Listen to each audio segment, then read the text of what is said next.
ఈ వేదిక బట్టి ఎంతో వందనాలు, ఎంతో కృషితో సహోదరి దెబోరా గారు ఈ వేదికని స్థాపించటమే కాదు, ఎంతో ప్రయాసపడి దాన్ని ముందుకు తీసుకొని వెళ్తున్నారు. సహోదరి దెబోరా గారిని దీవించండి, ఆశీర్వదించండి. అలాగే ఈ సాయంత్రం వేళ ఈ జూమ్ మీటింగ్ లో పాల్గొనటకు వచ్చిన ప్రతి వ్యక్తిని మీ చేతిలో అప్పచెప్తున్నాం. వాళ్ళని కూడా దీవించండి, ఆశీర్వదించండి. వాళ్ళు ఈ సమయంలో వేరేదో పనులు చేసుకొని ఉండొచ్చు, కానీ ప్రకటన గ్రంథంతో కూడిన లోతైన మర్మాలు మేము అర్థం చేసుకోవాలి. దేవుణ్ణి మేము ఇంకా ఎక్కువగా అర్థం చేసుకోవాలి. రాబోయే దినంలో ఏం జరగబోతుందో మేము గ్రహించాలి. దాని ప్రకారంగా మేము సిద్ధపడాలి అని ఎంతో మంచి ఉద్దేశంలో వాళ్ళు వచ్చి ఉన్నారు. అందరిని కూడా మీరు తృప్తిపరుస్తున్నారు, దీవిస్తున్నారు, ఆశీర్వదిస్తున్నారు అని మేము నమ్ముచున్నాం. నిష్ప్రయోజకమైన మీ దీన దాసుని సమయంలో నించోబెట్టి మీ మహిమార్థమై వాడుకుంటున్నారు తండ్రి. దాన్ని బట్టి నేను మిమ్మల్ని స్తుతిస్తున్నాను. ఈ దినం, ఈ వేళ, ఈ పూట మీరు మా కొరకు ఏర్పరచుకున్న ఆత్మిక పాఠములు మా విశ్వాస నేత్రం విప్పి బయలుపరుస్తారని నమ్ముచు ఈ విన్నపములు మేము యేసుక్రీస్తు పరిశుద్ధమైన వేడుకుంటున్నాము. ఆమేన్, ఆమేన్, ఆమేన్. ఎప్పుడు లెక్కనే కొన్ని జనరల్ విషయాలు మీతో పంచుకొని నేను ముందుకు వెళ్తాను. ఎప్పుడు నేను మీకు గుర్తు చేసేది మరీ గుర్తు చేస్తున్నాను. దేవుడు మనకు అప్పచెప్పిన అన్నిటికంటే ప్రాముఖ్యమైన పరిచర్య ఏంటంటే ఆయనను ఆరాధించే పరిచర్య. వేరే పరిచర్యలు కూడా ఉన్నాయి. స్వస్థపరిచే పరిచర్య, ఆత్మని రక్షించే పరిచర్య, సంఘాలు స్థాపించే పరిచర్య, ప్రవచించే పరిచర్య, అన్ని కూడా ఉన్నాయి. అన్ని కూడా ముఖ్యమైన పరిచర్యలే. కానీ అన్నిటికంటే శ్రేష్టమైనది ఆయనను ఆరాధించే పరిచర్య అని మనం దేన్ని బట్టి చెప్తున్నామంటే, వేరే అన్ని పరిచర్యలు ఈ లోకంకి నిమిత్తమైన పరిచర్యలు.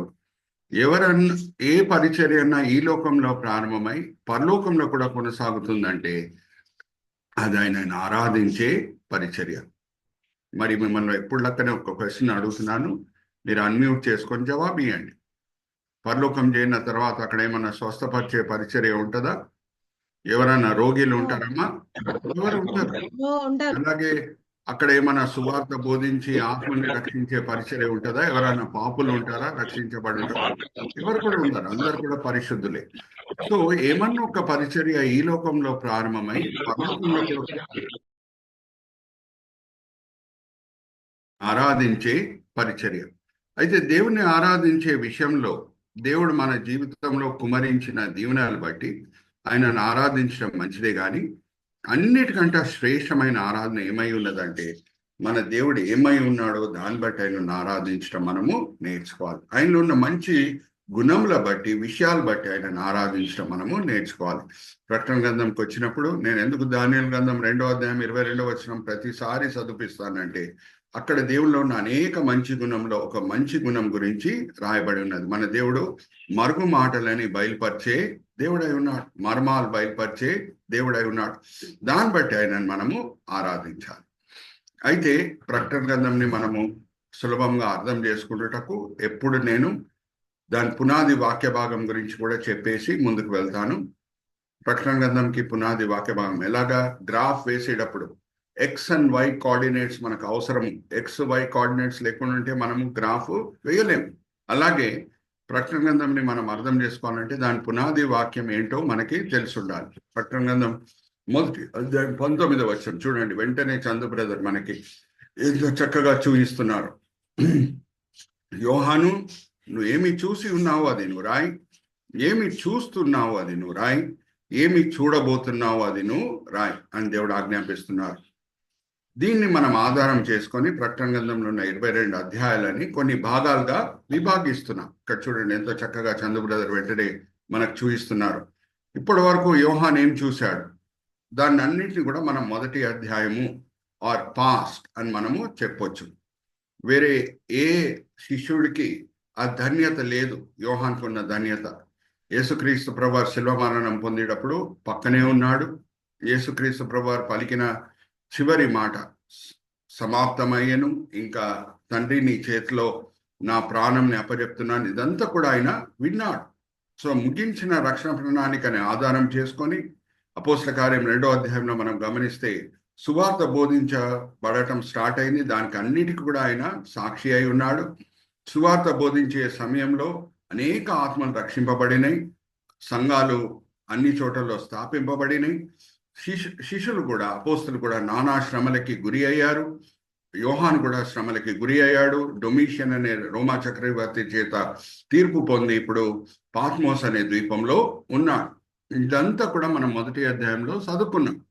అయితే 2-3 అధ్యాయాలని మనం ప్రెజెంట్ అని అంటాం. యేసుక్రీస్తు ప్రభువారు 7 సంఘాలతో పలికిన మాటలని ఈ యుగము అని అంటాం. రీజన్ ఏంటి? ప్రభువారు 2000 సంవత్సరాల క్రితం పలికిన మాటలని మనము ఈ కాలము, ఈ యుగము, ప్రెసెంట్ అని ఎలాగా చెప్పగలుగుతున్నాం? కారణం ఏంటంటే ఆ 7 సంఘాలు ఉన్న విషయాలే, ఆ 7 సంఘాలు ఉన్న సమస్యలే ఇప్పుడు మనం చూస్తే 2025లో కూడా ఆ విషయాలే, ఆ సమస్యలే మనకు కనిపిస్తాయి. ప్రభువారు ఆ సమస్యలకి చూపించిన పరిష్కారం ఏంటో ఈ దినం కూడా మనకు వర్తిస్తుంది. అందుకే మనము 2-3 అధ్యాయాలని ప్రెసెంట్ అని అంటాం. 4-5 అధ్యాయాలని parenthesis or preparation or interval అని ఎందుకు అంటాం? కారణం ఏంటి? Parenthesis or interval or preparation అంటే అర్థం ఏంటి? యోహాను భయంకరమైన దర్శనం చూడబోతున్నాడు. 6వ అధ్యాయం నుంచి 22వ అధ్యాయం వరకు మనం చూస్తే భయంకరమైన శ్రమలతో కూడిన ఆయన దర్శనములు చూడబోతున్నాడు. ప్రత్యేకంగా ఈ దుష్టులు పరిశుద్ధులను ఎలాగా ఇబ్బంది పెడుతున్నారు, ఎలాగా హింసిస్తున్నారు, ఎలాగా చంపివేసేస్తున్నారు, అటువంటి దర్శనములు కూడా ఆయన చూడబోతున్నాడు. సో ఆ దర్శనములు అన్నిటి కూడా ఆయన మానసికంగా జీర్ణం చేసుకోవాలి. ఆత్మికంగా జీర్ణం చేసుకోవాలంటే దేవుడు ఆయనని మానసికంగా, ఆత్మికంగా బలపరచుటకు సింహాసనంతో కూడిన దర్శనము చూపిస్తున్నారు. సింహాసనం దేనికి గుర్తు? అన్నీ దేవుని స్వాధీనంలో ఉందనే సత్యంకి గుర్తు. 4-5 అధ్యాయాల్లో యోహాను చూసింది ఏంటి? సింహాసనం దర్శనం. ఆ సింహాసనం దర్శనం చూయించి దేవుడు ఏ సత్యం నాడుతున్నారు యోహాను హృదయంలో? యోహాను, నువ్వు దిగులు పడకు, అన్నీ నా స్వాధీనంలోనే ఉంది, నేను సింహాసనం ఆసీనుడై ఉన్నాను. ఈ దుష్టులు పరిశుద్ధులని యుద్ధాల్లో ఓడగొడుతుంటే అది నువ్వు కంగారు పడే విషయం కాదు. దాని గురించి నువ్వు కంగారు పడే అవసరమే లేదు. ఎందుకంటే అన్నీ నా స్వాధీనంలో ఉంది. తాత్కాలికంగా ఈ దుష్టులు పరిశుద్ధులను ఓడగొడుతుంటారు, కానీ శాశ్వతమైన విజయము పరిశుద్ధులదే అనే సత్యం నాటుటకే ఆ సింహాసనం దర్శనం దేవుడు చూపిస్తున్నారు. 6వ అధ్యాయం నుంచి మనం గమనిస్తే శ్రమకాలంతో కూడిన దర్శనం గురించి అన్ని వివరాలు ఉన్నాయి. 21 తీర్పుల్లో మనం ఆల్రెడీ చూసామండి. ముద్రల తీర్పుతో కూడిన విషయాలన్నీ కూడా మనం ధ్యానించాం. బూరల తీర్పుతో కూడిన విషయాలన్నీ కూడా ధ్యానించాం. 13వ అధ్యాయంలో ఎలాగ అపవిత్రమైన త్రిత్వం ఈ లోకంని పరిపాలిస్తుందో అది కూడా మనం చూసాం. 14వ అధ్యాయంకి మనం వచ్చాము. 14వ అధ్యాయంలో ఎన్నో విషయాలు కూడా మనం ఆల్రెడీ చూసాము. 14వ అధ్యాయాన్ని మనం అర్థం చేసుకుంటుటకు నేను వాడిన సీస్, దాంతో నేను ప్రారంభం చేస్తాను. నేను వాడిన సీస్ ఏంటంటే, మొదటిగా Chandra brother we can go to slide number 159. మొదటి సి ఏంటంటే కంఫర్ట్. ఎలాగా దేవుడు యోహానికి ఒక దర్శనం చూయించి ఎలాగ బలపరుస్తున్నారు. ఎందుకంటే 13వ అధ్యాయంలో మరి మనం చూస్తే లోకంని అపవిత్ర త్రిత్వము పరిపాలిస్తున్నది. అటువంటి దర్శనము చూసిన తర్వాత యోహాను ఎంతగానో పడవచ్చు మానసికంగా, ఆత్మికంగా. అందుకు ఒక చక్కని దర్శనం చూపిస్తున్నాడు. దాని గురించి అంతా కూడా నేను ఇప్పుడు మరి మీకు గుర్తు చేయట్లేదు, ఎందుకంటే మరి టైం అయిపోతుంది. సో మొదటి దర్శనం ఏంటంటే కంఫర్ట్. రెండో దర్శనము కంపౌండ్. కంపౌండ్ అనే మాట ఎందుకు మనం వాడుతున్నాం? ఎందుకంటే అక్కడ 3 దేవదూతలు ఎగురుతూ ప్రకటించే మాటలని యోహాను చూస్తున్నాడు. ఏం ప్రకటించినాయి అదంతా కూడా మనం పోయిన వారమే చూసామండి. దాంతో కూడింది మరి నేను మీతో పంచుకుంటలేదు. నేను ప్రతి వారము మీరు గమనిస్తున్నారు క్విజ్ కూడా పెడుతున్నాను, టెంప్లెట్ కూడా పెడుతున్నాను. అందరికి మనవి ఏంటంటే టెంప్లెట్స్ ఏమేమి నేను పెడుతున్నానో దాన్ని ప్రింట్అవుట్ తీసుకోండి. ఏదేది పిక్చర్స్ ఉన్నాయో, స్లైడ్స్ ఉన్నాయో ఆ స్లైడ్స్ దాంతో కూడిన టెంప్లెట్తో కూడిన స్లైడ్స్ తీసుకొని మీరు స్టేపుల్ చేసి క్రోనలాజికల్ ఆర్డర్లో ఫైల్ చేయండి. అప్పుడు ప్రకటన గ్రంథం 22వ అధ్యాయం అయిపోయేటప్పటికి మీకు ప్రకటన గ్రంథం బైబిల్ కామెంటరీయే చేతిలో వచ్చేస్తుంది, క్వశ్చన్ అండ్ ఆన్సర్ ఫార్మాట్లో. ఇంకా ఈజీగా మీరు అర్థం చేసుకోవచ్చు. ఉదాహరణకు నేను చెప్తున్నాను, ఒక గొప్ప ఉజ్జీవము ఇంగ్లాండ్ దేశంలో జరిగినప్పుడు ఆ సమయంలో ఉన్న దేశం నాయకులు ఉజ్జీవం ఎవరు తీసుకొని వచ్చారో వాళ్ళని పిలిపించి, మేము ఎన్నో చట్టాలు తీసుకొని వచ్చాము, తాగుపోతులని మార్చుటకు, పాపులని మార్చుటకు, దుష్టులను మార్చుటకు, మేము ఎన్నో చట్టాలు తీసుకొని వచ్చాం, కానీ మీ ఉద్యమం వలన వీళ్ళందరూ కూడా మారిపోతున్నారు. క్రైస్తవత్వం గురించి మాకు తెలుసుకోవాలి, ఇంకా అన్ని విషయాలు తెలుసుకోవాలి, అందరూ కూడా తెలుసుకోవాలి అని మీరు దాని గురించి, క్రైస్తవత్వం గురించి ఒక పుస్తకం, అందరూ అర్థం చేసుకునే పుస్తకం ఒకటి ఇవ్వండి, అది మేము అందరికీ పంచిపెడతాం అని బ్రిటిష్ దేశం నాయకులు ఉజ్జీవం తీసుకొని వచ్చిన క్రైస్తవ నాయకులతో చెప్పినప్పుడు ఒక జ్ఞాపకం పెట్టుకోండి, చరిత్రలో చాలా ముఖ్యమైన మాట. ఆ సమయంలో ఉజ్జీవం తీసుకొని వచ్చిన క్రైస్తవ నాయకులు తయారు చేసిన ఒక పుస్తకం పేరు వెస్ట్ మినిస్టర్ క్యాటచిజం. దాని పేరేంటి? West minister క్యాటచిజం. క్రైస్తవత్వం గురించి అన్ని విషయాలు క్వశ్చన్ అండ్ ఆన్సర్ ఫార్మాట్ లో ఉంటుంది. హల్లెలూయా, ప్రైజ్ ద లార్డ్. అప్పుడు అందరు కూడా సులభంగా అర్థం చేసుకోవచ్చు. Question and answer format. మొదటి ప్రశ్న ఏం తెలుసా? వెస్ట్ మినిస్టర్ క్యాటచిజంలో, ఎందుకు దేవుడు మానవుడిని సృష్టించాడు? ఆయన సన్నిధిలో ఆనందిస్తూ ఆయనను ఆరాధించుటకే దాని జవాబు. హల్లెలూయా, ప్రైజ్ ద లార్డ్. అందుకే నేను కూడా ప్రతి బైబిల్ స్టడీ ప్రారంభంలో ఇది అన్నిటికంటే ప్రాముఖ్యమైన పరిచర్య ఏంటో నేను మీకు గుర్తు చేస్తుంటాను. సో ఈ మాటలు ఎందుకు చెప్తున్నానంటే, టెంప్లెట్ అనగానే క్విజ్కి అన్ని క్వశ్చన్ అండ్ ఆన్సర్ ఫార్మాట్ లో ఉంటుంది. సో మీరు ప్రింట్అవుట్ తీసుకొని ఫైలింగ్ చేసుకుంటే 22వ అధ్యాయానికి మనం వచ్చినప్పుడు మీ దగ్గర ఒక Bible commentary question and answer format లో ఉంటుంది. Are you all with me? So 14వ అధ్యాయంతో కూడిన అనేక విషయాలు మనము పంచుకున్నాం, ఆల్రెడీ ధ్యానించాం. మొదటిది కంఫర్ట్, రెండవది మనం చూసింది కంపౌండ్, మూడవది పోయిన వారం కాన్వర్స్. కాన్వర్స్ అంటే ఆపోజిట్ ని మనం ఇంగ్లీష్ లో ఏమంటామంటే కాన్వర్స్.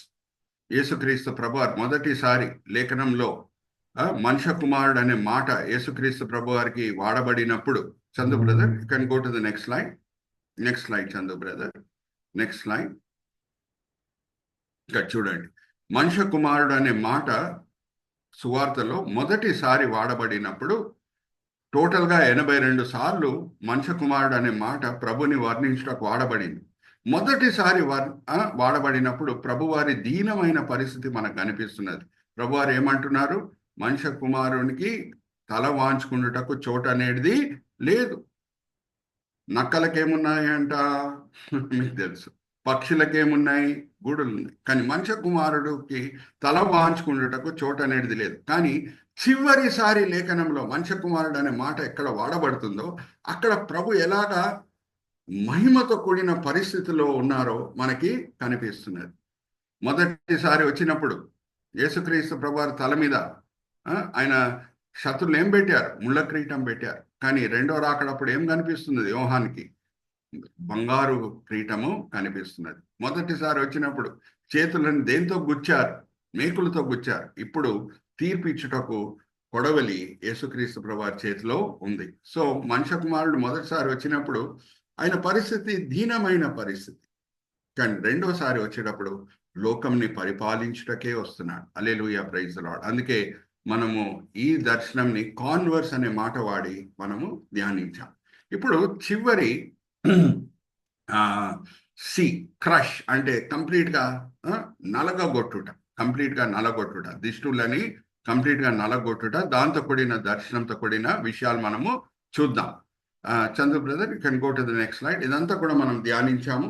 ఎలాగా దీనమైన పరిస్థితిలో యేసు ఉన్నప్పుడు కూడా పశ్చాత్తాపం పొందిన ఒక నేరస్తుడు ఎలాగ ప్రభుని నమ్మాడో అదంతా కూడా మనం చూసాము. ఆ నేరస్తుడు ఎవరిని సూచిస్తున్నాడో అది కూడా నేను పోయిన వారం పంచుకున్నాను.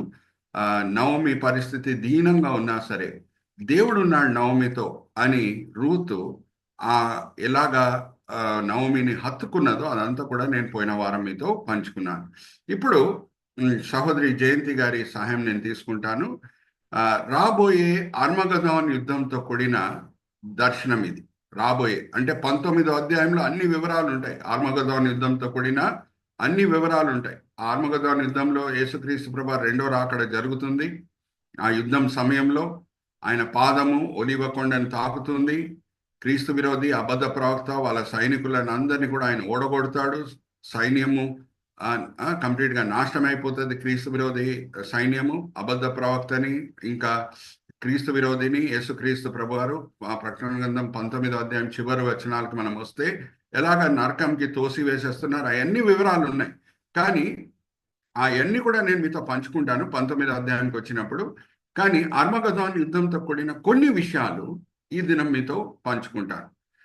14వ అధ్యాయం 19, 20 2 వచనాలు చదవమ్మా.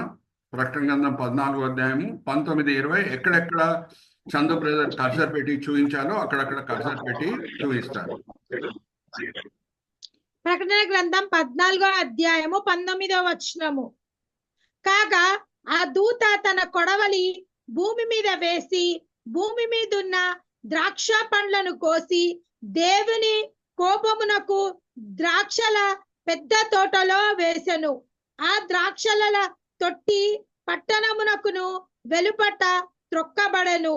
100 కోసుల వెలుపల తొక్కబడేను. అది జ్ఞాపకం పెట్టుకోండి. పట్టణము వెలుపల ఆ ద్రాక్షలు అన్ని కూడా తొక్కబడేను. చదవమ్మా.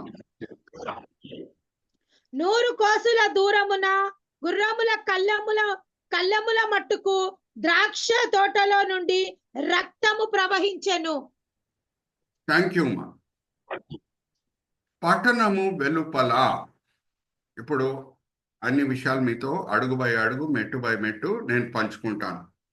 Chandu brother, you can display all of us ఈ సమయంలో. దాని తర్వాత మనం మ్యాప్ చూద్దాం. అర్మగదోను యెరూషలేము బయట ఉంటుంది.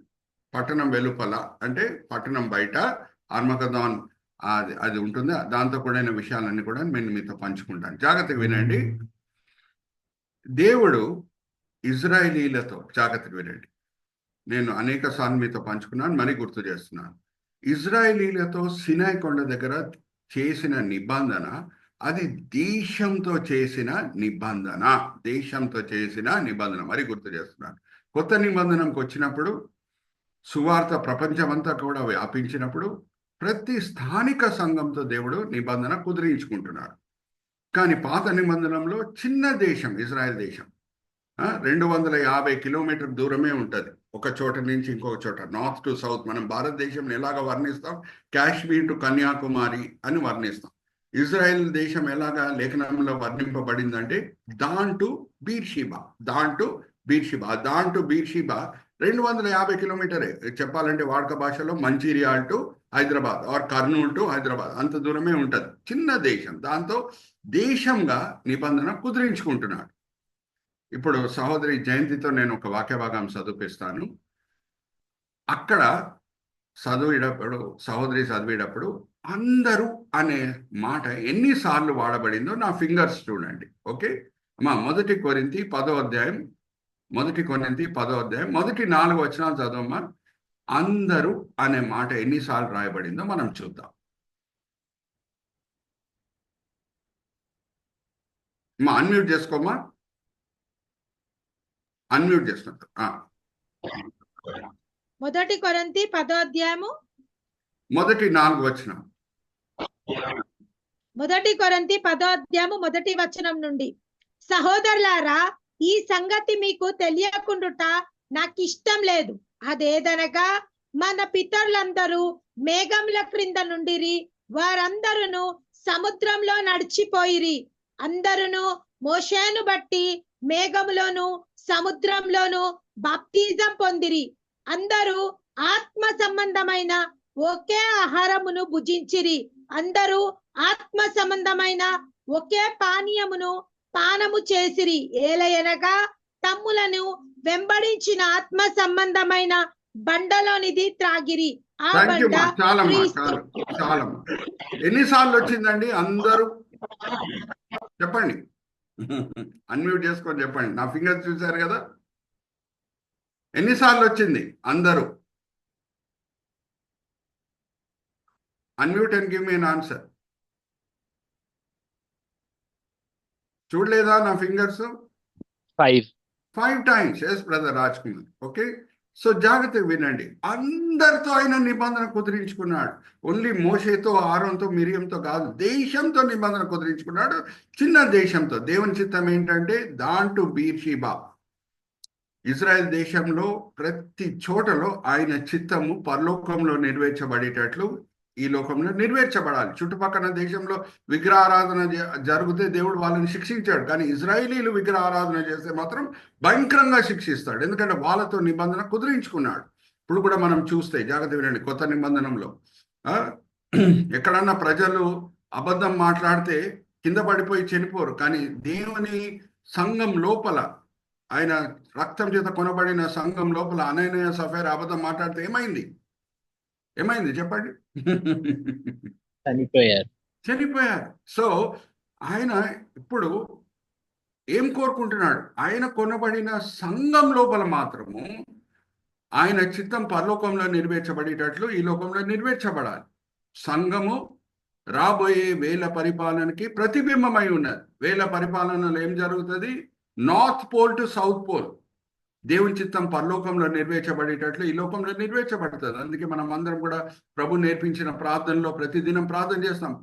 పరలోకంలో ఉన్న మా తండ్రి, నీ నామము పరిశుద్ధపరచబడును గాక, నీ రాజ్యము వచ్చును గాక, నీ చిత్తము పరలోకంలో నెరవేర్చబడేటట్లు ఈ లోకంలో నెరవేర్చబడును గాక. ఎందుకంటే ఇప్పుడు నెరవేర్చబడట్లేదు, ఓన్లీ సంఘం లోపలే.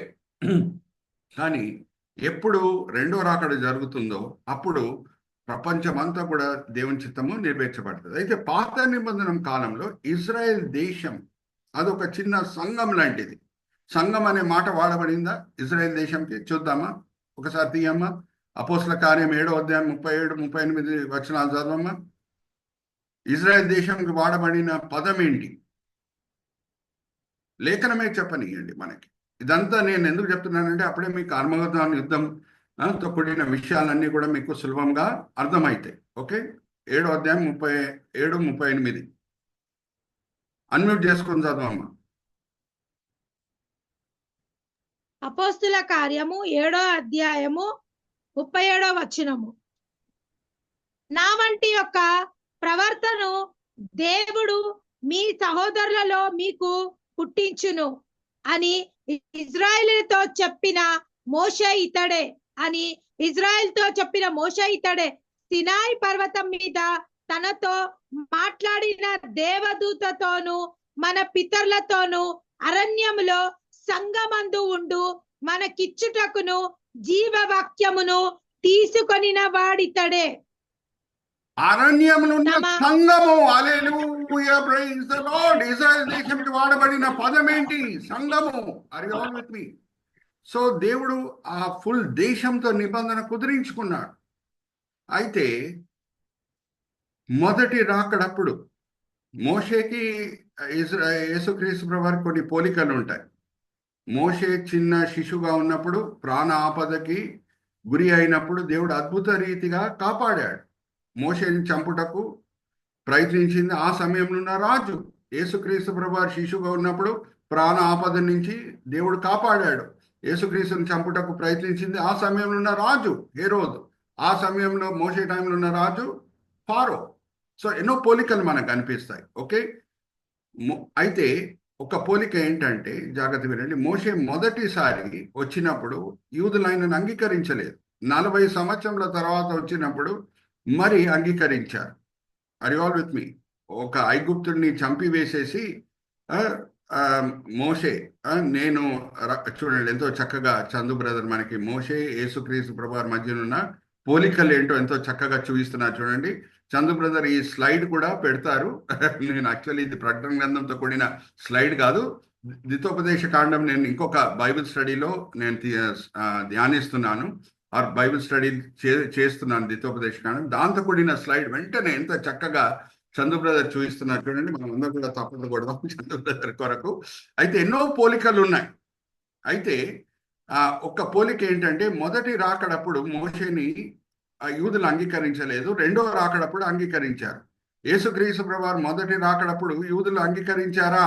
Chandu brother, you can display all of us. అంగీకరిస్తే వాళ్ళు క్రైస్తవులు అయిపోతారు కదా, ఎందుకు యూదులుగానే ఉన్నారు? కొంచెం మంది యూదులు అంగీకరించారు, కానీ ఇప్పుడు ఒక యూదుడుగా ఉన్నాడు, క్రైస్తవుడుగా కాదు అని అంటే, యేసుక్రీస్తు ప్రభువారిని మెస్సయ్యగా రక్షకుడుగా అంగీకరించారా యూదులు? లేదు పాస్టర్. లేదు. Are you all with me? So ఏం జరుగుతున్నది మనం చూద్దాం. అర్మగదోన్ యుద్ధం సమయంలో ఏం జరుగుతున్నది? మొదటిగా సంఘం ఆరోహణమై వెళ్ళిపోయిన తర్వాత క్రీస్తు విరోధి కనిపించి యూదులకి స్నేహితుడుగా నటిస్తాడు అనే మాట నేను మీతో పంచుకున్నాను. యూదుల అరాబీల మధ్యన ఆయన సమాధానముతో కూడిన ఒక ఒప్పందము కుదిరిస్తాడు. దాని తర్వాత యూదులు ఒక తాత్కాలికమైన ఆలయం కట్టుటకు సాయం చేస్తాడు. కానీ 3.5 సంవత్సరాల తర్వాత ఎప్పుడు చనిపోయి తిరిగి లెగుస్తాడో క్రీస్తు విరోధి, అప్పుడు ఆలయం లోపలికి వెళ్ళి కూర్చొని నన్ను మీరు పూజించండి అని యూదులని బలవంతం చేసినప్పుడు యూదులు తిరుగుబాటు చేస్తారు. ఆర్ యు ఆల్ విత్ మీ? అప్పుడు నానా హింసలు పెడతాడు యూదులని క్రీస్తు విరోధి. వాళ్ళు చెదిరిపోతారు, కానీ చుట్టుపక్కల ఇజ్రాయెల్ దేశం చుట్టుపక్కల దాక్కుంటారు. క్రీస్తు విరోధి కనిపించకుండా దాక్కుంటారు. అయితే క్రీస్తు విరోధి సైన్యము యెరూషలేంలో ఉంటుంది, ఇజ్రాయెల్ లోపల ఉంటుంది. Please remember this. అప్పుడే మీకు అర్మగదోన్ యుద్ధం పరిపూర్ణంగా అర్థమవుతుంది. ఓకే, అందుకే ఈ వివరాలన్నీ కూడా మీతో పంచుకుంటున్నాను. 19వ అధ్యాయం మనం ధ్యానించినప్పుడు మరి పంచుకుంటాను, ఇప్పుడు కూడా మీతో పంచుకుంటున్నాను. జాగ్రత్త వినండి. సో యూదులని హింసించినప్పుడు యూదులు చెదిరిపోతారు, కానీ ఇజ్రాయెల్ చుట్టే దాక్కొని ఉంటారు క్రీస్తు విరోధి కనిపించకుండా. కట్టిన తాత్కాలికమైన ఆలయం, అక్కడ అర్పణలు యూదులు స్టార్ట్ చేస్తారు. కానీ ఏమవుతుంది, క్రీస్తు విరోధి వచ్చి దాన్ని అపవిత్రపరిచినప్పుడు, ఇంకా ఆయనే అక్కడ కూర్చొని నేనే దేవుడిని అని ప్రకటించే సమయంలో అక్కడ అర్పణలు ఏంటి, యూదులు ప్రతి దినము 2 అర్పణలు అర్పిస్తారు. ధర్మశాస్త్రం ప్రకారంగా ఆ అర్పణలు కూడా ఆగిపోతాయి. ఆర్ యు ఆల్ విత్ మీ?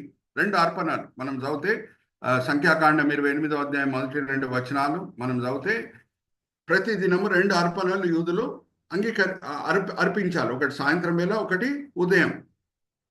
అయితే ఇప్పుడు మనము ఒక టైం లైన్కి వెళ్దాం. ఓకే, జాగ్రత్త వినండి. ఒక టైం లైన్ చందు బ్రదర్ మనకు చూపిస్తారు. Chandu brother, let's go to the next line. After this Armageddon map తర్వాత నేను ఇంకొక టైం లైన్తో కూడిన స్లైడ్ పెట్టాను. Next slide. ఇది ఎన్లార్జ్ చేయండి చందు బ్రదర్. ఇక్కడ చూడండి, నానా హింసలు పెడతాడు క్రీస్తు విరోధి. అయితే దానియేలు గ్రంథంలో 8వ అధ్యాయం 13, 14 వచనాలు మనం చదివితే, జాగ్రత్త వినండి. 8వ అధ్యాయం దానియేలు గ్రంథం 13, 14 నేను సహోదరి జయంతితో చదివిస్తాను. 2 దేవదూతలు మాట్లాడుకుంటున్నాయి. ఈ శ్రమకాలంతో కూడిన దర్శనంతో కూడిన మాటలు దానియేలు గ్రంథంలో ముందే ప్రవచించబడినాయి. 8వ అధ్యాయం 13, 14. ఎన్ని దినములు అర్పణలు అర్పించకుండా ఉంటది ఆలయంలో అని అంటే, ఒక దేవదూత అడిగినప్పుడు ఇంకొక దేవదూత ఏమంటుందంటే 2300 అర్పణలు ఆగిపోతాయి అని చెప్తుంది. ఒకసారి చదవమ్మా జయంతి, 8వ అధ్యాయం 13, 14. దానియేలు గ్రంథం 8వ అధ్యాయము 13వ వచనము. అప్పుడు పరిశుద్ధులలో ఒకడు మాట్లాడగా వింటిని. అంతలో మాట్లాడుచున్న ఆ పరిశుద్ధునితో మరి ఒక పరిశుద్ధుడు మాట్లాడుచుండను. ఏమనగా, అనుదినము బలిని గూర్చియు అతిక్రమమును జరిగినందున సంభవించు నాశనమైన హేయ వస్తువులు గురించి కలిగిన ఈ దర్శనము నెరవేరుటకును ఎన్నాళ్ళు పట్టుననియు, ఈ ఆలయ స్థలమును జన సమూహమును కాళ్ళ క్రింద తొక్కబడుట ఎన్నాళ్లకు జరుగునో అని మాట్లాడుకొనిరి. అందుకతడు 2300 దినమును మట్టుకే అని నాకు చెప్పాడు. 2300 అర్పణలు. ఇంగ్లీష్ బైబిల్లో ఇంకా చక్కగా ఉంటది. 2300 అర్పణలు అంటే, ఇప్పుడు నేను మిమ్మల్ని ఒక సింపుల్ మ్యాథమెటికల్ క్వశ్చన్ అడుగుతాను. 2 అర్పణలు పర్ డే. సో 2300 అర్పణలు అని అంటే ఎన్ని దినములు వస్తున్నాయి చెప్పండి? 1150. Very good. ఈరోజు రాజ్ కుమార్ గారు మంచి ఫామ్లో ఉన్నారు. 1150. Very good. సో యాక్చువల్లీ శ్రమకాలము అని అంటే మొదటి 3.5 సంవత్సరాలు, 3.5 సంవత్సరాలు. యూదుల క్యాలెండర్లో 30 దినములే ఉంటాయి. జాగ్రత్తగా వినండి. మన లెక్క ఫిబ్రవరిలో 28 దినములు, తర్వాత 4 సంవత్సరాల తర్వాత లీప్ ఇయర్లో 29 దినములు, ఒక నెలలో జనవరి నెలలో 31 దినములు, జూలై నెలలో 31 దినములు, ఆగస్టులో అలాగ ఉండదు. యూదుల calendar moon based calendar, lunar calendar. చంద్రుడు కనిపించటము, మరి waxing and waning of the moon అని అంటారు. దాని మీద ఆధారం పడిన క్యాలెండర్ 30 దినంలే ఉంటుంది. అయితే మరి నేను మిమ్మల్ని అడుగుతున్నా, మరి మ్యాథమెటికల్ క్యాల్కులేషన్ మీరే క్యాల్కులేటర్ వాడి నాకు చెప్పాలి వెంటనే, ఆర్ మైండ్ వాడి చెప్పండి. 3.5 సంవత్సరాలు మొదటి భాగం శ్రమకాలం, 2వ సంవత్సరం శ్రమకాలం. ఎప్పుడు యూదులు హింసింపబడుతున్నారు, నానా శ్రమలకి గురి అవుతున్నారు క్రీస్తు విరోధి చేత. 3.5 సంవత్సరములు అంటే ఎన్ని దినములు? 3.5 years, 42 months into 30 days కొట్టండి. మీ ద్వారా నేను ఆన్సర్ పొందాలని కోరుకుంటున్నా. 42 months, 36 ఎంత brother? 1260. 1260 days. Right answer, very good. So ఇప్పుడు ఇంకొక ప్రవచనకి మనం వెళ్దాం. అదే స్లైడ్ చందు బ్రదర్ మనకు చూపిస్తారు, టైమ్ లైన్తో కూడిన slide. Chandu brother, go back to the timeline slide. ప్రభు వారు చెప్పిన మాటలు మత్తయి సువార్త 24:22. దేవుని కొరకు ఏర్పరచబడిన ఇజ్రాయెల్ ప్రజలు, వాళ్ళు ఇంకా క్రీస్తు విరోధి చేత కంటిన్యూస్గా శ్రమలకి గురి అవుతే ఇంకా ఒక్కడు కూడా బతకడు. వాళ్ళ కొరకు ఆ శ్రమకాలం 1260 daysని నేను తగ్గిస్తాను అని ప్రభు వారు అంటున్నారు. ఒకసారి 24వ అధ్యాయం జయంతి సహోదరి చదివినిపిస్తారు. 24వ అధ్యాయం 22 కింద చందు బ్రదర్ కూడా కర్సర్ పెట్టి చూపిస్తారు. నేను వాడిన క్యాప్షన్స్ చూడండి. దానియేలు గ్రంథం నేను చెప్పాను, అలాగే కింద క్యాప్షన్కి వచ్చేయండి చందు బ్రదర్.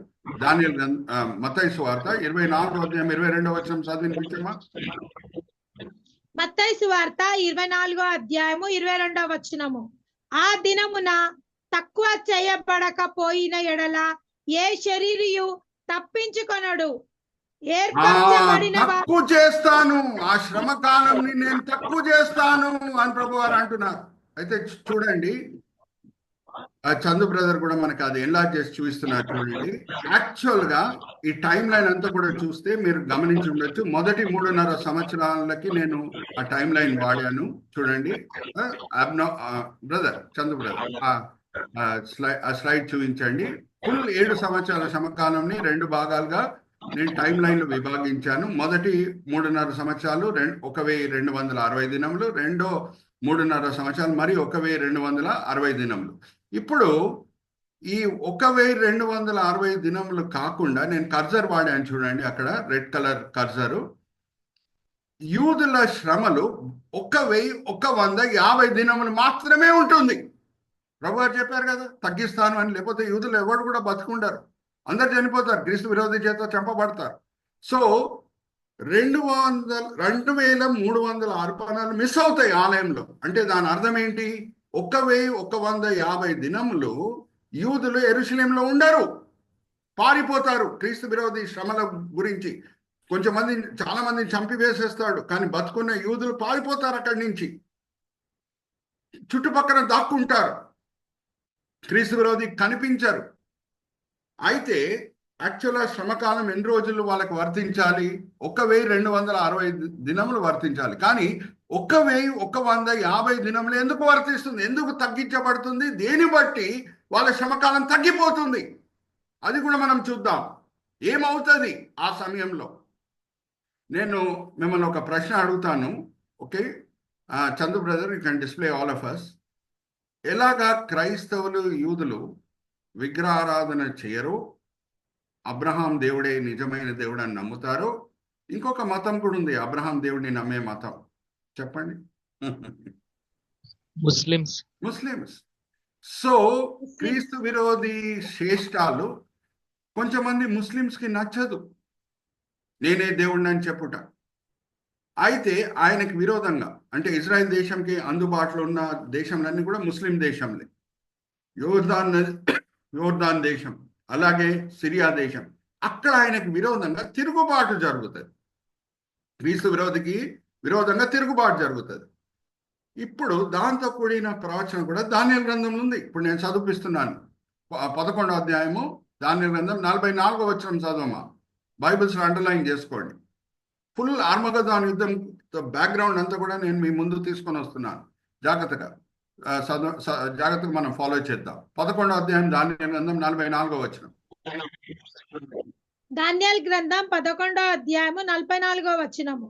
అంతటా తూర్పు నుండి ఉత్తరం నుండి వర్తమానములు వచ్చి ఇతనిని కలతపరచును కనుక అత్యాగ్రహము కలిగి అనేకులను పాడు చేయుటకును నశింపజేయుటకును అతడు బయలుదేరును.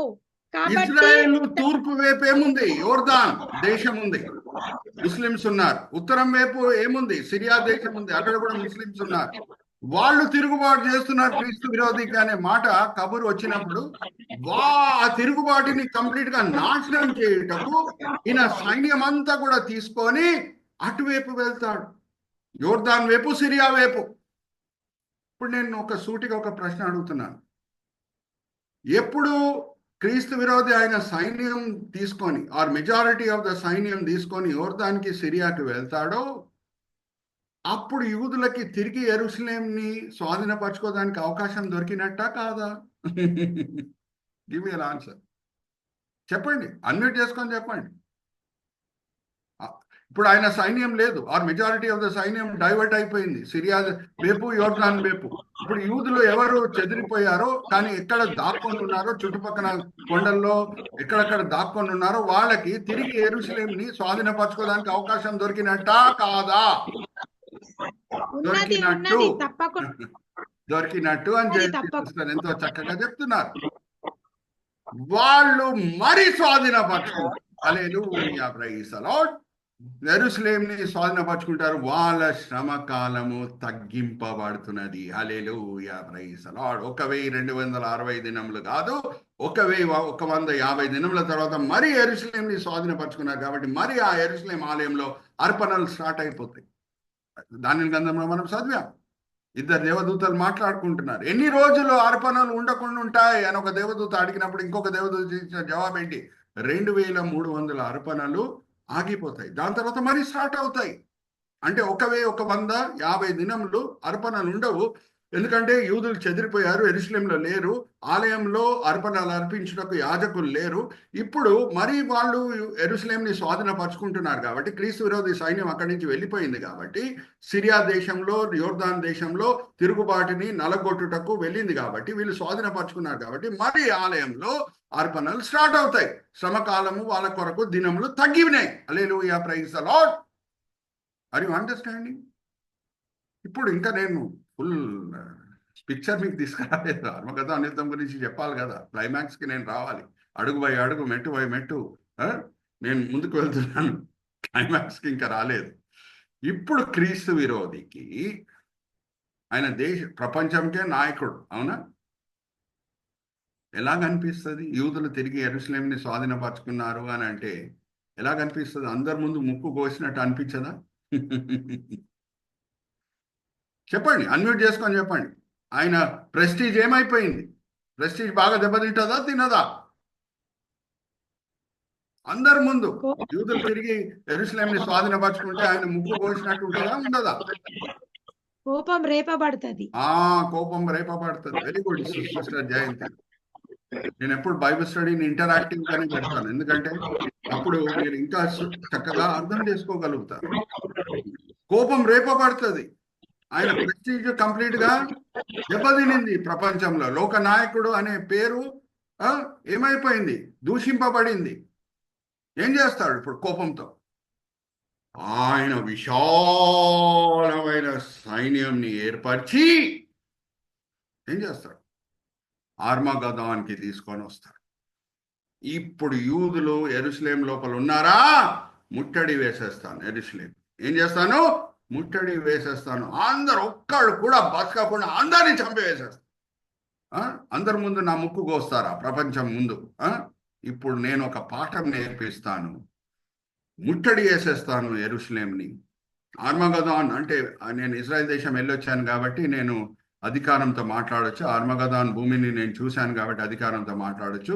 అక్కడ లక్షల కొలది సైనికులని ఏం చేయొచ్చు? పోజేయచ్చు. అది పెద్ద మైదానం. ఆర్మగదాన్ అనేది పెద్ద మైదానం. ఇప్పుడు చందు బ్రదర్ మనకు ఆ మ్యాప్ కూడా ఇప్పుడు చూపిస్తారు. Brother Chandu, go back to the previous slide. ఆర్మగదాన్ని మనం చూద్దాం.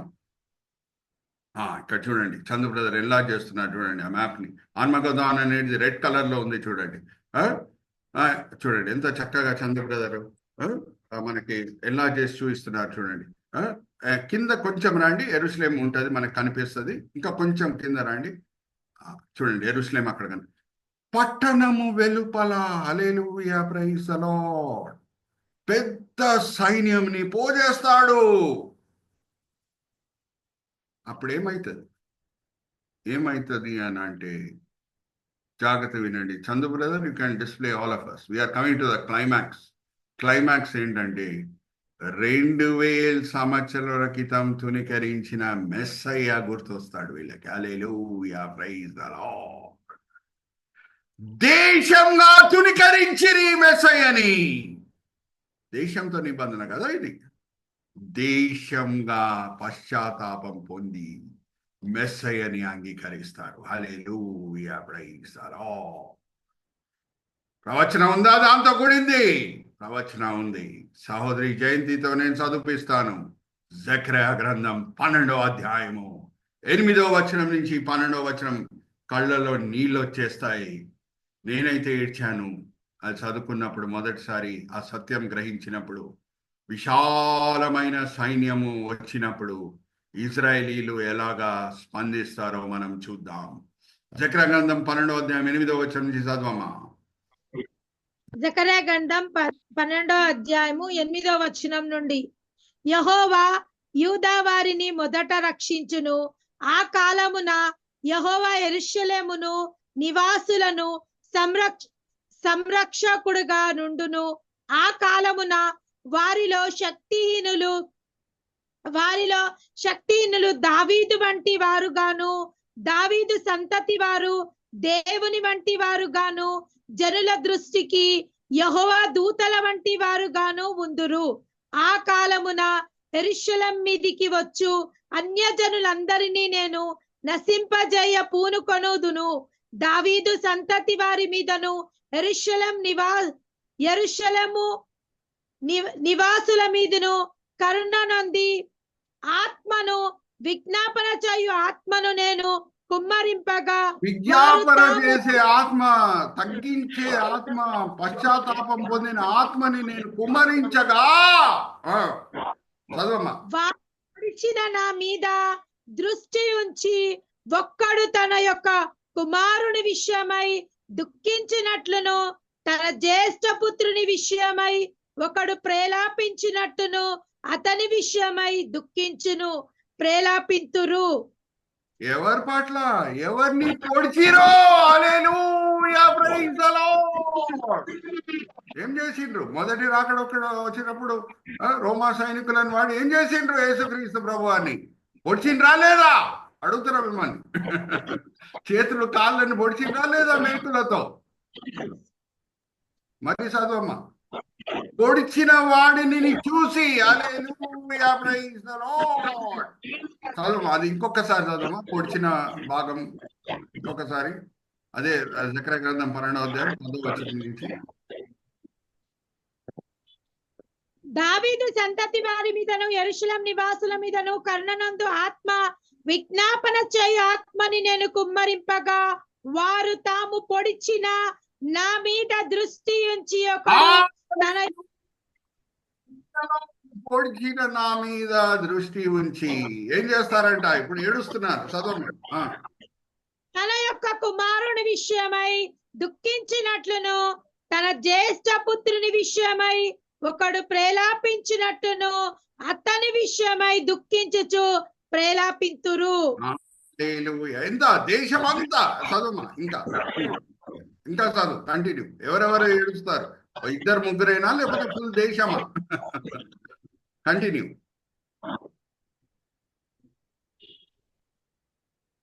మెగ్దోదును లోయలోను హదాదిమెద్దును దగ్గర జరిగిన ప్రేలాపన వలననే ఆ దినమున యెరూషలేంలో బహుగా ప్రేలాపన జరుగును. దేశ నివాసులందరూ ఏ కుటుంబమునకు ఆ కుటుంబముగా ప్రేలాపిత్తురు. దావీదు కుటుంబీకులు ఫుల్ దేశం జాగ్రత్త వినండి, ఎందుకంటే నేను ఎలాగ స్టార్ట్ చేశాను ఈ దినము పాఠము. దేవుడు ఇజ్రాయెల్ దేశంతో దేశంగా నిబంధన కుదుర్చుకున్నాడు, దేశంతో నిబంధన కుదిరించుకున్నాడు. దేశంగా వాళ్ళు తుణీకరించిరి యేసుని మెస్సయ్యని. దేశంగా ఇప్పుడు పశ్చాత్తాపం పొంది మెస్సయ్యగా అంగీకరిస్తున్నారు. పొడిచిన వాడిని వైపు చూసి ప్రార్థన చేస్తున్నారు, ఏడుస్తున్నారు. అప్పుడు ఏమైతుంది? 19వ అధ్యాయానికి మనం వచ్చినప్పుడు రెండో రాకడ జరుగును. యేసు వచ్చి క్రీస్తు విరోధి విశాలమైన సైన్యంని ఒక్క మాట వాడి నాశనం చేస్తాడు. హల్లెలూయా, ప్రైజ్ ది లార్డ్. ఆ విషయాలన్నీ కూడా మనం 19వ అధ్యాయానికి వచ్చినప్పుడు మనం చూడబోతున్నాం. అమ్మా జయంతి మ్యూట్ చేసుకోమా, ఎందుకంటే రీసౌండ్ వస్తుంది. ఓకే, సో జాగ్రత్తగా వినండి. సింపుల్ ఒక ప్రశ్న అడుగుతాను మిమ్మల్ని. ఒక్క మాట చేత ప్రపంచంని సృష్టించిన ప్రభువు ఒక్క మాట వాడి విశాలమైన సైన్యంని చంపలేడా? అడుగుతురా, గివ్ మీ ఎన్ ఆన్సర్. చంపగలడు. అదే అవుతుంది. అది ప్రకటన గ్రంథం 19వ అధ్యాయానికి మనం వచ్చినప్పుడు అన్ని విషయాలు ఇంకా వివరంగా నేను మీతో పంచుకుంటాను. సో ఈ దర్శనం ఏం చూపిస్తుంది మనకి? 14వ అధ్యాయం చివరి 4వ దర్శనం, క్రష్ పట్టణం వెలుపల అర్మగదోన్ దగ్గర విశాలమైన సైన్యం కంప్లీట్ గా నాశనం అయిపోతున్నది. రక్తము ఎలాగ ఫ్లో అవుతుందంటే it is coming up to the horses bridle. Horses bridle అంటే ఒక గుర్రం ఎంత టాల్గా ఉంటుందో మీకు తెలుసు. బ్రిడిల్ అంటే నోటి దగ్గర వేస్తారు చూడండి, దాన్ని కంట్రోల్ చేయటకు దాన్ని ఏమంటారు ఇంగ్లీష్లో? బ్రిడిల్ అంటారు. అంటే రక్తం అక్కడ వరకు ఒక ఎత్తైన గుర్రం బ్రిడిల్ వరకు వచ్చిందంటే ఎంతమంది సైనికులు చంపబడితే అంత రక్తం ఫ్లో అవుతుంది. ఒకసారి ఆలోచించండి. Are you all understanding? Are you all with me? అదే ఆర్మగదోన్ యుద్ధంతో కూడిన దర్శనం. ఆల్రెడీ 19వ అధ్యాయంలో ఇంకా ఎక్కువ వివరాలు ఉంటాయి. 14వ అధ్యాయంలో దేవుడు ముందే చూపిస్తున్నాడు. 14వ అధ్యాయంలో మనం చూసేదంతా కూడా ఏంటి? కలవరపడి ఉన్న యోహాన్, అపవిత్రమైన త్రిత్వం లోకంని పరిపాలించుట చూసిన యోహాన్ ఎలాగ దేవుడు బలపరుస్తున్నాడు. రెండో రాకడ అయిపోయినట్టు చూపిస్తున్నాడు. భయంకరమైన కమర్షియల్ క్యాపిటల్ ఆయనది బాబిలోన్ నాశనం అయ్యేటట్టు చూపిస్తున్నాడు. దాని తర్వాత ఎవరెవరు క్రీస్తు విరోధిని మొక్కుతున్నారో వాళ్ళ మీద పాత్రల తీర్పుతో కూడిన ఉగ్రత ఎలాగొస్తుందో చూపిస్తున్నాడు. ఆర్మగదోన్ యుద్ధంలో ఏం జరగబోతుందో అన్ని కూడా చూపిస్తున్నాడు. ఇదంతా చూపించిన తర్వాత ఇప్పుడు నేను సూటిగా ఒక ప్రశ్న అడుగుతున్నాను. యోహాను మానసిక పరిస్థితి, ఆత్మిక పరిస్థితి ఎలాగుంటుంది? ఇప్పుడు బలపరచబడతాడా లేదా? చెప్పండి, గివ్ మీ ఎన్ ఆన్సర్. బలపరచబడతాడు. Are you all with me? So 14వ అధ్యాయంలో అన్ని దర్శనలు ఎలాగున్నాయి? యోహాన్ని బలపరిచే దర్శనం. ఎందుకంటే 13వ అధ్యాయంలో ఏం చూశాడు? అపవిత్ర త్రిత్వం లోకంని పరిపాలించుట. అపవిత్ర త్రిత్వం ఏం చేస్తుంది? లోకంని పరిపాలిస్తున్నది. దుష్టులు ఏం చేస్తున్నారు? పరిశుద్ధులతో యుద్ధం చేసి పరిశుద్ధులను ఓడగొట్టేస్తున్నారు. అటువంటి భయంకరమైన దర్శనములు చూసిన యోహాను, కలవరబడిన యోహాను ఇప్పుడు ఎటువంటి దర్శనంలో ముందే చూసేస్తున్నాడు. ఆర్మగదోన్ యుద్ధంతో కూడిన అన్ని వివరాలతో కూడిన దర్శనం 19వ అధ్యాయంలో ఉంటుంది. వేల పరిపాలనతో కూడిన అన్ని వివరాలతో కూడిన దర్శనం 20వ అధ్యాయం ప్రకటన గ్రంథంలో ఉంటుంది. కానీ ముందే దేవుడు చూపించేస్తున్నాడు. బాబిలోన్ ఎలాగ నాశనం అవుతుందో, అర్మగదోన్ యుద్ధం ఎలా జరుగుతుందో, యేసు రెండో రాకడప్పుడు ఎలాగ ఆయన పాదము భూమిని తాకుతుందో, ఏ కొండ మీద నుంచి ఆయన ఆరోహణమై వెళ్ళాడో ఆ కొండ మీద దిగి వచ్చుట ఆయన పాదము జీవన్ కొండని తాకుట అన్ని కూడా ముందే దేవుడు చూపిస్తున్నాడు. Are you all with me? So 14వ అధ్యాయం మనం ఇక్కడ ముగించాం. Are you all with me? 15వ అధ్యాయం చాలా చిన్న అధ్యాయము. దాంతో కూడిన కొన్ని విషయాలు మీతో పంచుకుంటాను. మనకి ఇంకా 8 minutes ఉంది. 9:30 వరకు మన బైబిల్ స్టడీ జరుగుతుంది కాబట్టి ఎక్కువ కూడా చెప్తే మీరు జీర్ణం చేసుకోలేరు. ఎంత నేను ఆల్వేస్ ఇన్స్టాల్మెంట్స్లో ఇస్తూ ఉంటాను, so that you can digest it properly. 15వ అధ్యాయం చాలా చిన్న అధ్యాయము. దాంతో కూడిన దర్శనము, దాంతో కూడిన మర్మాలు మీతో పంచుకునే ముందు నేను మిమ్మల్ని ఒక ప్రశ్న అడిగి ముందుకు వెళ్తాను. ఓకే, నాకు ఆపోజిట్స్ చెప్పాలి. Okay, opposites. అన్మ్యూట్ చేసుకొని రెడీగా ఉండండి. రాజ్ కుమార్ గారు ఈరోజు చాలా టాప్ ఫామ్లో ఉన్నారు. ఓకే, టాల్ ఆపోజిట్ చెప్పండి. Short. Short, very good. Strong, week. Very good. Sadness, happiness. Very good. ఆ ఇంగ్లీష్ లో అగనీకి ఆపోజిట్ ఏంటంటే ఎక్స్టసీ. అగనీకి ఆపోజిట్ ఏంటి? ఎక్స్టసీ. ఇప్పుడు నేను ఒక ప్రకటన ఒక వాక్య భాగం చదివిస్తాను సహోదరి జయంతితో. శ్రమ కాలంలో అనేకులు క్రీస్తు విరోధి చేత చంపబడారు. ఎవరెవరు ఆ సంఘంతో పాటు ఆరోహణం అవ్వలేదు, ఎవరు ప్రభుని ఆ సమయంలో నమ్మలేదు, వాళ్ళు ఆరోహణం అవ్వలేదు. కానీ 7 సంవత్సరాల శ్రమకాలంలో అనేక సూచనలను చూసి ఎంతో మంది మారు మనసు పొందుతున్నారు, క్రైస్తవులు అవుతున్నారు. కానీ క్రీస్తు విరోధి చేత చంపబడుతున్నారు. వాళ్ళు మనం చూసాం. ప్రకటన గ్రంథం 6వ అధ్యాయంలో 5వ ముద్రల తీర్పప్పుడు వాళ్ళు ఇత్తడి బలిపీఠం కింద ఉంటూ అడుగుతున్నారు, ప్రభా ఎప్పుడు తీర్పిస్తావు, మమ్మల్ని వీళ్ళు అన్యాయంగా చంపారు. ఇప్పుడు వాళ్ళు ఎప్పుడు ఈ పాతల తీర్పు జరగబోతుందో, పాతల తీర్పు ఎప్పుడు జరగబోతుందో దాంతో కూడిన దర్శనం వాళ్ళు చూసినప్పుడు వాళ్ళకి సంతోషం కలుగుతుందా కలగదా? ఇవేనా ఆన్సర్? సంతోషం కలుగుతుందా కలగదా? దేవుడు లెక్కలు అకౌంట్ సెటిల్ చేసేటప్పుడు కలుగుతుంది. వాళ్ళు ఏం అడిగారు? 5వ ముద్రల తీర్పు అప్పుడు మనం చూసాం, ప్రభా ఎప్పుడు నువ్వు లెక్కలు అకౌంట్ సెటిల్ చేస్తావంటే కొంచెం మీరు ఆగండి అని చెప్పారు దేవుడు. ఇప్పుడు పాతల తీర్పు చివరి భయంకరమైన తీర్పు స్టార్ట్ అవబోతుంది. ఓకే, సో ఇప్పుడు మనం నెక్స్ట్ స్లైడ్కి వెళ్దాము. అగనీ and ecstasy.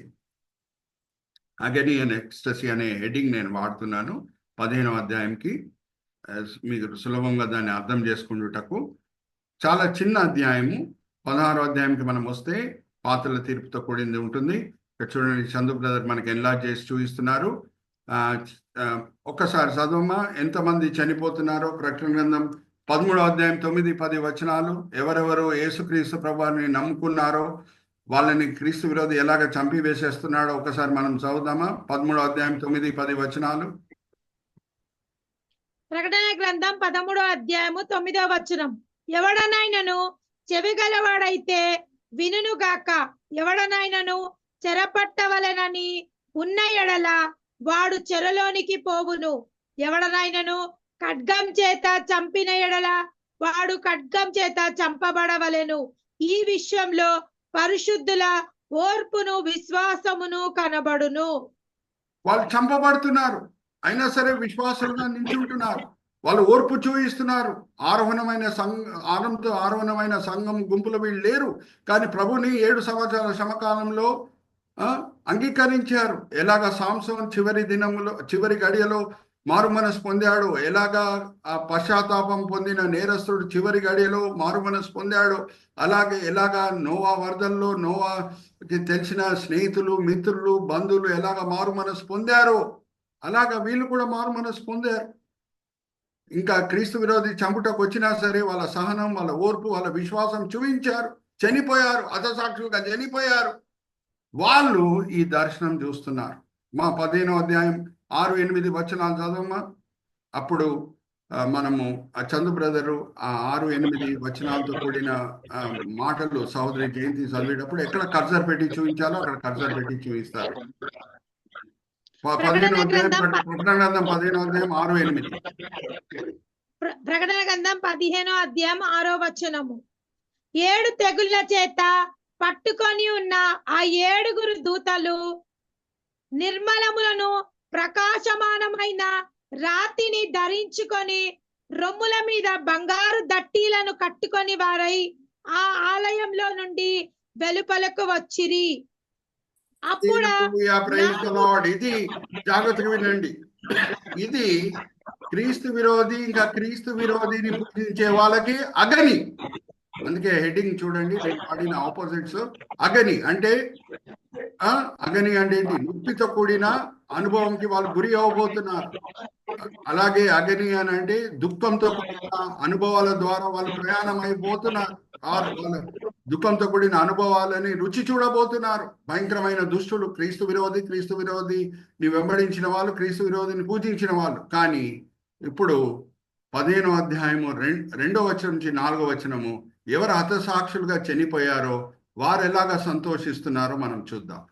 Chandu brother left side picture ని మీరు ఎన్లార్జ్ చేయండి. సహోదరి 2వ వచనం నుంచి 4వ వచనం చదివేటప్పుడు. ప్రకటన గ్రంథము 2వ వచనం నుంచి 4వ వచనం చదవండి. ప్రకటన గ్రంథం 15వ అధ్యాయం 2వ వచనం. మరియు అగ్నితో కలిసి ఉన్న స్ఫటికము సముద్రము వంటిది ఒకటి నేను చూచి తిని.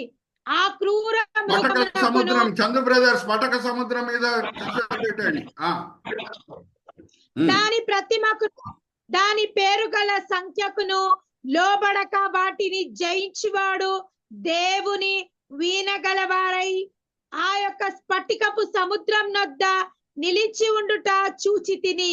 వారు ప్రభువా దేవా సర్వాధికారి, నీ క్రియలు ఘనమైనవి ఆశ్చర్యమైనవి, యుగ యుగములకు రాజా, నీ మార్గములు న్యాయమును సత్యమునై ఉన్నవి. ప్రభువా నీవు మాత్రము పవిత్రుడవు, నీకు భయపడిన వాడెవడను, నీ నామమును పరిచిన వాడెవడను, నీ న్యాయ విధులను ప్రత్యక్షపరచబడినవి కనుక జనులందరూ వచ్చి నీ సన్నిధిన నమస్కారము చేసేదరని చెప్పుచు దేవుని దాసుడనగు మోషే కీర్తనయు గొర్రెపిల్ల కీర్తనయు పాడుచున్నారు. సంతోషంతో కూడిన వాతావరణం మనకు కనిపిస్తున్నది పరలోకంలో. సంతోషంతో చూడండి ఎంత సంతోషిస్తున్నారో, ఎలాగ పాడుతున్నారో, వాళ్ళ ముఖంలో ఎలాగ స్మైల్స్ ఉన్నాయో, ఆనందం ఉందో మనకు కనిపిస్తున్నది. వాళ్ళు చెప్పిన మాటలో ఒక ప్రాముఖ్యమైన మాట ఏంటి? ప్రభువా నువ్వు న్యాయం చేసే దేవునివి. Chandu brother you can display all of us. నువ్వు న్యాయం చేసే దేవునివి, నువ్వు న్యాయం చేసే దేవునివి. Are you all with me? You can display all of us, Chandu brother. So నువ్వు న్యాయం చేసే దేవునివి. అన్యాయంగా వాళ్ళు మమ్మల్ని చంపారు. క్రీస్తు విరోధి ఆయన, నువ్వు పూజించే ఆయన శిష్యులు. నువ్వు న్యాయం చేసే దేవుడివి అని సంతోషంతో పాట పాడుతున్నారు. So there is ecstasy and there is agonising. There is happiness and there is sadness. Happiness for whom? The martyrs who have died. And sadness for whom? ఎవరికి రాబోతుంది సాడ్నెస్ ఆర్ నొప్పి ఆర్ భయంకరమైన శ్రమలు ఎవరికి రాబోతున్నాయి? ఆ పాత్రల తీర్పు అన్నిటికంటే భయంకరమైన తీర్పు ఎవరికి రాబోతున్నాయి? క్రీస్తు విరోధిని వెంబడించిన ప్రజలకు. ఎవరు అన్యాయంగా వీళ్ళని చంపారో వాళ్ళ మీద దేవుని ఉగ్రత రాబోతుంది. సో 15వ అధ్యాయం is a preparation for the 16th chapter. Are you all with me? So ఇప్పటి వరకు మనం చూసాము, ఆల్రెడీ ముద్రల తీర్పు మనం చూసాము, బూరల తీర్పు మనం చూసాము. వచ్చే వారము అన్ని వివరాలు పాత్రల తీర్పుతో కూడింది మనము చూడబోతున్నాం. సో పాత్రల తీర్పు స్టార్ట్ అయ్యే ముందు పరలోకంలో ఎందుకు ఆనందం? కారణం ఏంటంటే దేవుని భయంకరమైన ఉగ్రత. ఎవరు ఆ ఉగ్రతకి అర్హులో? అన్యాయంగా వీళ్ళని చంపారు, మంచోళ్ళని అన్యాయంగా నిర్దోషులను చంపారు. వాళ్ళ తప్పేంటి? యేసుని వెంబడించడం మాత్రమే. వాళ్ళు సమాజంకి ఏ హాని కలిగించలేదు. యేసుని నమ్మారు కాబట్టి వాళ్ళని చంపివేసేశారు వీళ్ళు. సో వాళ్ళు పరలోకంలో ఆనందిస్తున్నారు, పాటలు పాడుతున్నారు. ఆ గొర్రెపిల్ల పాట ఏంటో పరలోకంకి వెళ్ళినప్పుడే మనకు తెలుస్తుంది. మోషే పాట ఏమై ఉండొచ్చు అంటే బైబిల్ పండితులు ఐదర్ ద్వితోపదేశకాండం 32వ అధ్యాయంలో పాడిన పాటన్నా ఉండొచ్చు, ఆర్ ఎర్ర సముద్రం పాయలైపోయిన తర్వాత అక్కడ ఫారో సైన్యం సముద్రంలో ముంచబడిన తర్వాత నిర్గమకాండం 14వ అధ్యాయంలో పాడిన పాట. ఈ రెండిట్లో ఏదో ఒక పాట మోషే పాట. Remember that. నేను చాలా రీసెర్చ్ చేసి మీతో అన్ని విషయాలు పంచుకుంటాను. మోషే పాట అంటే మరి లేఖనంలో ఎక్కడుంది పాస్టర్ గారు అని మీరు నన్ను అడగవచ్చు. 2 పాటలు ఉన్నాయి మోషే పాటలు. ఒకటి ఎర్ర సముద్రం పాయలైన తర్వాత ఒక అద్భుతం జరుగుతున్నది, ఫారో సైన్యం ముంచబడుతున్నది. ఆ పాటను ఉండొచ్చు. ఆ ద్వితోపదేశకాండం 32వ అధ్యాయంలో ఒక పాట నేర్పిస్తున్నాడు ఇజ్రాయేలీలకు మోషే, ఆ పాట అన్న ఉండొచ్చు. ఈ రెండిట్లో ఏదో ఒక పాట. గొర్రెపిల్ల పాట మాత్రం మనం పరలోకంకి వెళ్ళినప్పుడే మనము ఏంటో అనేది మనము అర్థం చేసుకుంటాం. ఎందుకంటే లేఖనంలో వేరే ఎక్కడ కూడా గొర్రెపిల్ల పాట అనేది లేదు. అది ఆల్రెడీ ఇక్కడ నేను ముగిస్తున్నాను. వచ్చే వారము మనం 16వ అధ్యాయంతో కూడిన అనేక విషయాలు మనము నేర్చుకోబోతున్నాం. నేను చిన్న ప్రార్థన చేసి ఫ్లోర్ సిస్టర్ దెబోరా గారికి అప్పచెప్తాను. తండ్రి, ఈ సమయం బట్టి ఎంతో వందనాలు తండ్రి. ఈ వేదిక మీద వచ్చిన ప్రతి వ్యక్తి బట్టి ఎంతో వందనాలు. వాళ్ళు ఈ సమయంలో వేరేదో పనులు చేసుకొని ఉండొచ్చు, కానీ 10 మంది తండ్రి ఎంతో నమ్మకంగా ఈ బైబిల్ స్టడీలో పాల్గొన్నారు. ఎందుకంటే మేము అనేక విషయాలు తెలుసుకోవాలి, ప్రకటన గ్రంథంతో కూడిన విషయాలు తెలుసుకోవాలి. చాలా మంది ప్రకటన గ్రంథం చదువారు, కానీ మేము చదివి మేము నేర్చుకోవాలి. రాబోయే దినంలో ఏం జరగబోతుంది అనేది మేము తెలుసుకోవాలి అని ఎంతో ఆసక్తితో వచ్చి ఉన్నారు. మీరైతే ఆశ కలిగిన ప్రాణంని తృప్తిపరిచే దేవుడై ఉన్నారు, అందరినీ తృప్తిపరచున్నారని మేము నమ్ముచున్నాం. నిష్ప్రయోజకమైన మీ దీనదాసుని నించోబెట్టి ఈ సమయంలో మీ మహిమార్థమై వాడుకున్నారు తండ్రి. దాన్ని బట్టి నేను మిమ్మల్ని స్తుతిస్తున్నాను. ఎంతో చక్కగా టెక్నికల్ కోఆర్డినేషన్ చేసిన చందు బ్రదర్ని దీవించండి, ఆశీర్వదించండి. ఎంతో చక్కగా లేఖనం చదివిన సహోదరి జయంతి గారిని దీవించండి, ఆశీర్వదించండి. ఎంతో చక్కగా యాంకరింగ్ చేసిన రాజ్ కుమార్ బ్రదర్ని దీవించండి, ఆశీర్వదించండి. అలాగే ప్రతి పార్టిసిపెంట్ని దీవించండి, ఆశీర్వదించండి. ఈ వినపములు మేము యేసుక్రీస్తు పరిశుద్ధమైన నామములో వేడుకుంటున్నాం. ఆమేన్, ఆమేన్, ఆమేన్.